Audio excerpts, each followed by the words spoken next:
Back here on Safe Space on our 10 Tampa Bay YouTube page, and I'm really jacked up for this portion of Safe Space and this topic because I was fascinated by it. I'm glad to have Sam CHOURA here with me to talk more about it.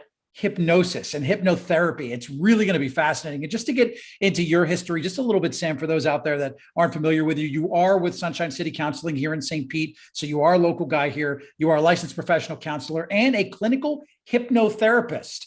Maybe this is just ignorance on my part, but I didn't realize there were clinical hypnotherapists, man. It's pretty awesome. Yeah, it sounds very professional, right? Yeah, it requires, depending on the treat or the education you do, it requires a certain level of education to get to that. Usually it takes between minimally 300 hours to get hypnotherapist, then 400 hours to get the clinical hypnotherapist.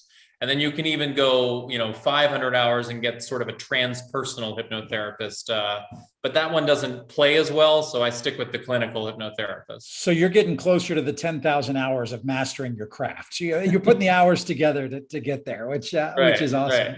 Right. Sam, I just want to get into hypnotherapy first because, as I was kind of doing my research and reading more about it, it's fascinating. It's actually not a new concept or phenomenon in the mental health space. This goes back years, centuries of using hypnosis in terms of therapy. Can you just give me a little bit of an idea of what hypnotherapy is and what the process is like? Because a lot of us think, you're on a stage and you got a clock that's swinging, but that's not what this is. And that's actually a misnomer when you think about it. That's absolutely correct. Yeah. There's so many misleading things that unfortunately kind of diminish the value that hypnosis brings. And fortunately, with mindfulness and meditation that are sort of finding their way into the mainstream, hopefully hypnosis is sort of on the horizon as well.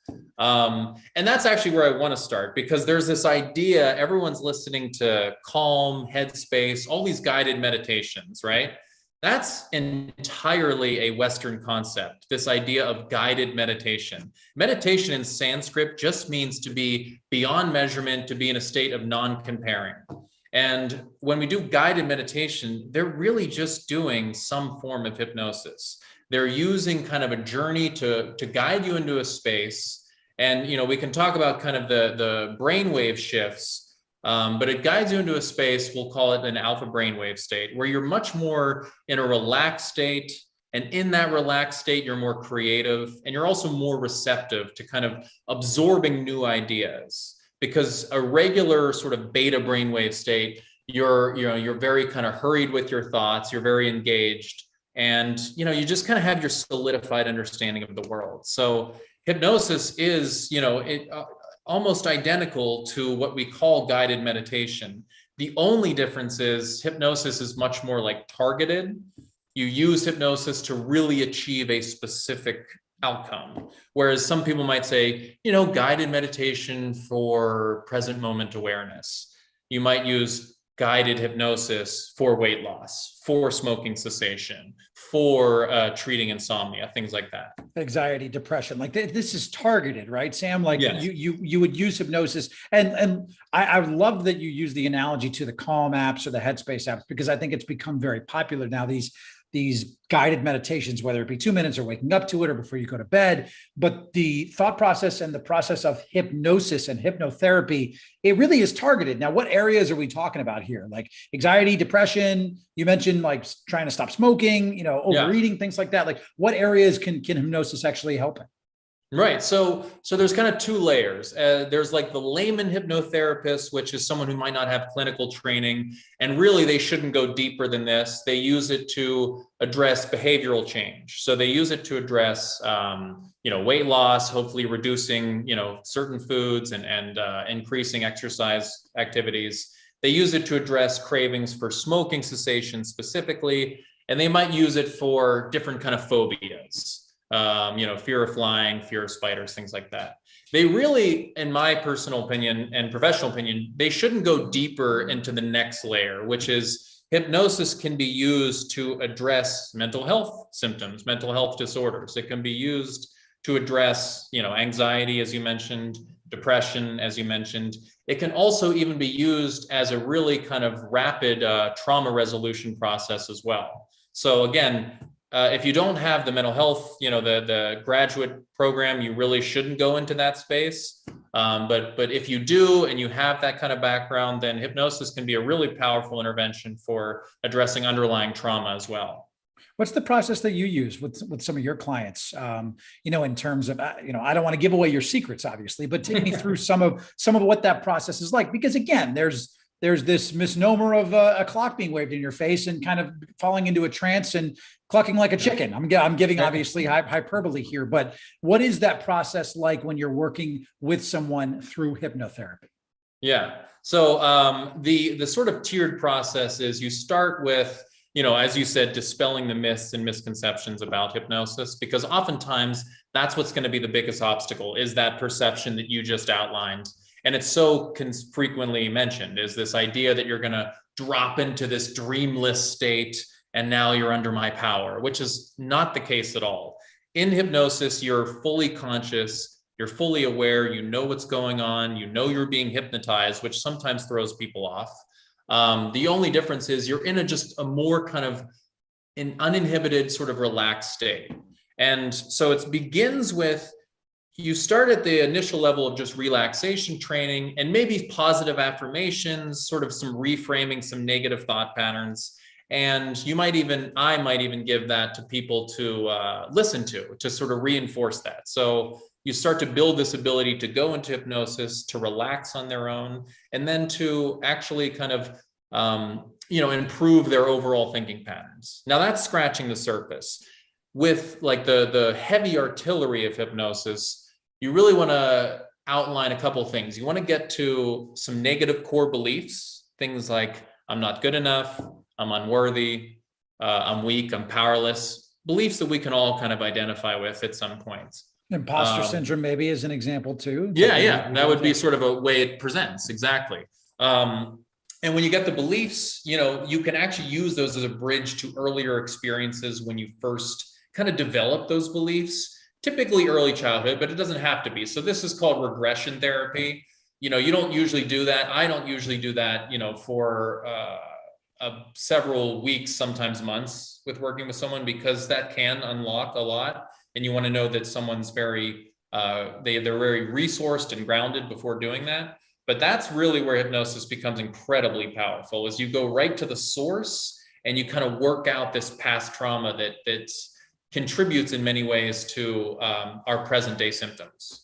Have you seen some of your clients have some real success with working through that past trauma? How long does that usually take too? I mean, look, I've been very open and vulnerable on this series in terms of my mental health struggles. I mean, I've been going to therapy for over 4 years, right? I haven't done the hypnotherapy, but I've been working with a therapist for over 4 years and unearthing some of those early childhood traumas that lead to some of the struggles that I have today.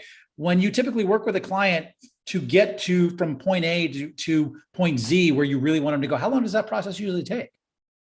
What's great about hypnotherapy is you can experience rapid resolution in the immediate. And I'm not saying that in kind of a hokey way, because there are plenty of people, it's still going to take a lot of time. But I've worked with a lot of people who have, and actually myself included, I've talked about all my issues for so long. I just keep talking about them. And I just feel like I'm circling the drain at this point. So let's do something about it. And, for me, what's nice in the hypnotherapy program I did is we actually got to work on each other, and sometimes the teacher would work on us as well. And so for me, it was like I was able to kind of return back to some early experiences with bullying and kind of regain a sense of power by working through that.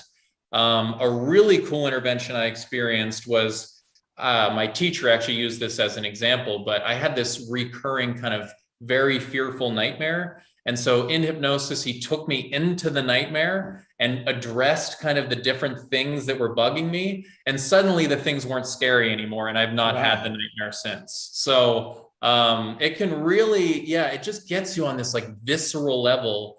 Talk therapy is essential, I believe, first to get clarity, to kind of feel understood, and to feel like you can build a connection with someone and that they don't judge you. But when you've reached a point where you're like, I don't know what else to talk about, that's when hypnotherapy is really a powerful intervention. I don't know, it resonated with me big time to hear you, talk about the dream and kind of being pulled, into it to be eventually pulled out of it. Yeah.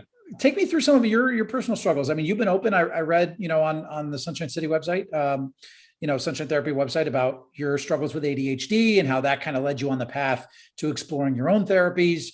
Your interaction with hypnotherapy. Just take me through some of that, because I think it's fascinating that you've gone through this. Like, you can work with clients and you can work with patients and saying, I've done this and I know it can be successful. Yeah.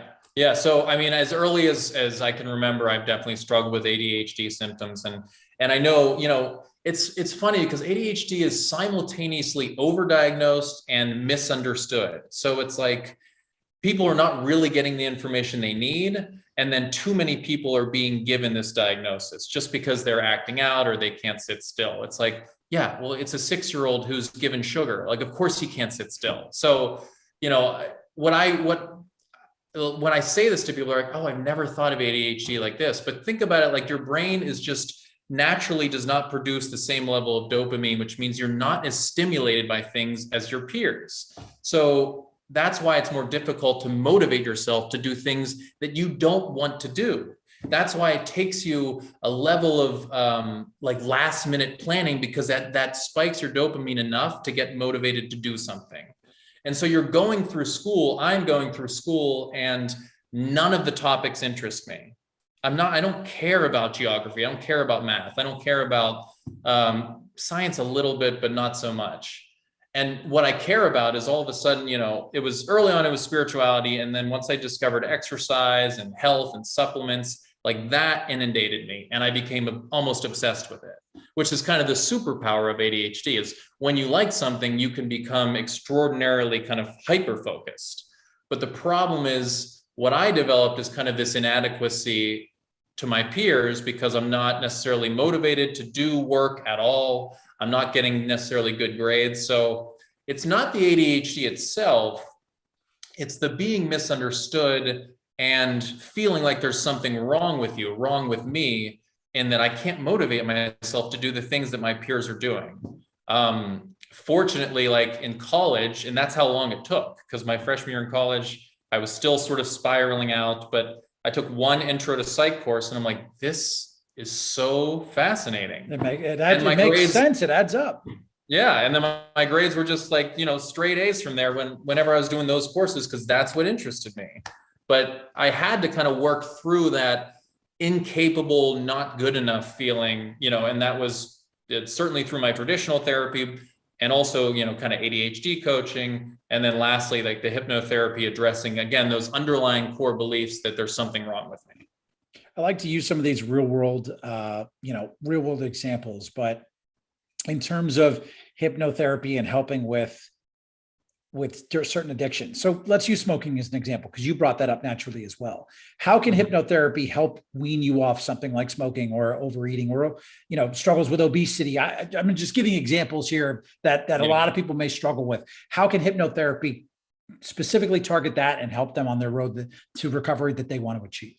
Yeah. And I actually, so most of my, mental health counseling has been primarily addictions counseling since I graduated from my program. So I want to speak to that specifically. But first, just kind of treating the smoking cessation. Yeah, it can really help.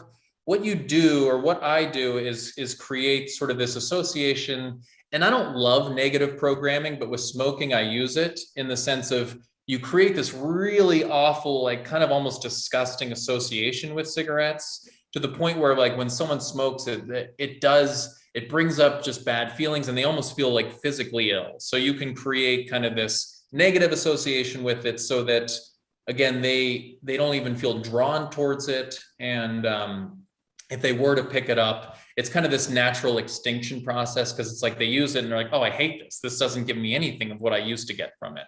Yep. So it sort of like fades out on its own. With eating, you don't have to use negative programming. You actually can use more of sort of a positive resourcing of reframing things in terms of like creating the most healthy and positive life for yourself, and reducing cravings for food that you don't even want to begin with, like sugary, salty foods, and increasing cravings for foods that you do really enjoy, that you kind of reframe vegetables as like cool and crisp and refreshing, and fruits as sweet and nourishing. And, the person hears this like, dude, what the hell are you talking about? Well, all the parents out there are like, okay, yes, I need to get my kids involved. I got to get them to eat their greens. Here we go. No, exactly. I love that though. I do love, the positive associations and being able to work through a lot of that. Sam, go ahead, please. I mentioned really quick, just with addictions, I don't actually typically use hypnosis to address cravings when it's related to a substance use disorder, alcohol, opiates, cocaine, because there are deeper layers to it. And I don't want someone to get sort of a false sense of, oh, I'm good now. My cravings are gone. I don't have to do the work, because really a lot more stuff has led to the development of a substance use disorder. And that those issues will present in other ways if you just treat the symptoms.